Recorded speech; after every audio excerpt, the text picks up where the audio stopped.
people begin to die because the third season of Reacher is already past the halfway point. Character deaths are a terrific way to increase the tension in a series, but this time they have deeper significance for the main character.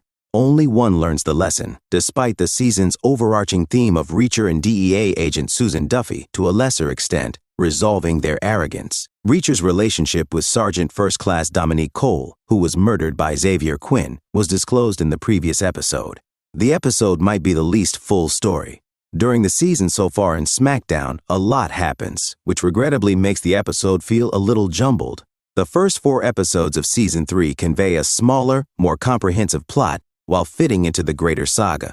This isn't true in this instance. The episode concludes with McCabe's thugs pursuing Duffy and Villanueva in a warehouse. It concludes with Reacher and Zachary Beck on the verge of meeting the boss in person for the first time.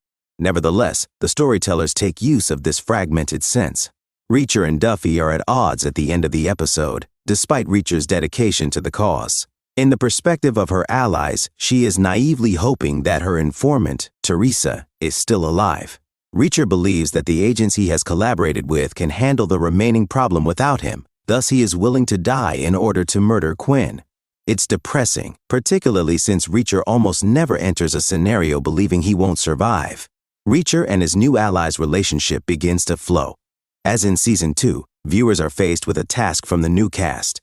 In contrast to other television programs, Reacher cannot be sustained by recurrent characters or beloved regulars. Unfortunately, Agent Stephen Elliott had to pass away first.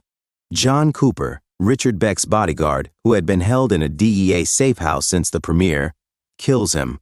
Annette, an ATF agent or informant who pretended to be a real French maid in the Beck home, was also indirectly slain by the bodyguard. Particularly in this episode when he knocked out one of McCabe's thugs who had been impolite to her, Reacher won her over. However, they investigated everyone's rooms as a result of Reacher's ruse to keep Cooper from returning to the house. Her phone was discovered with proof that she had reported to ATF.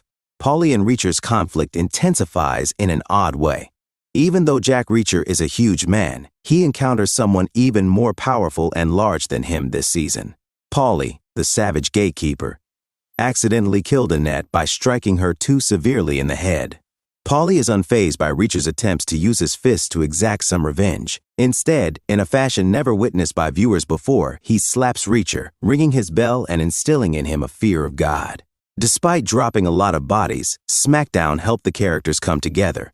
The way that SmackDown expands on the subject established in the previous episode, Dominique, is its most significant aspect. Reacher failed to do enough to protect Cole, and as a result, Cole dies. Likewise, Reacher, Duffy, and Villanueva all make the same error that results in Elliot and Annette's deaths. Ironically, the previous episode's worries regarding Reacher's propensity for extrajudicial killing have been allayed by this bloodshed. He informs Duffy that Cooper has passed away, and she responds, "Good."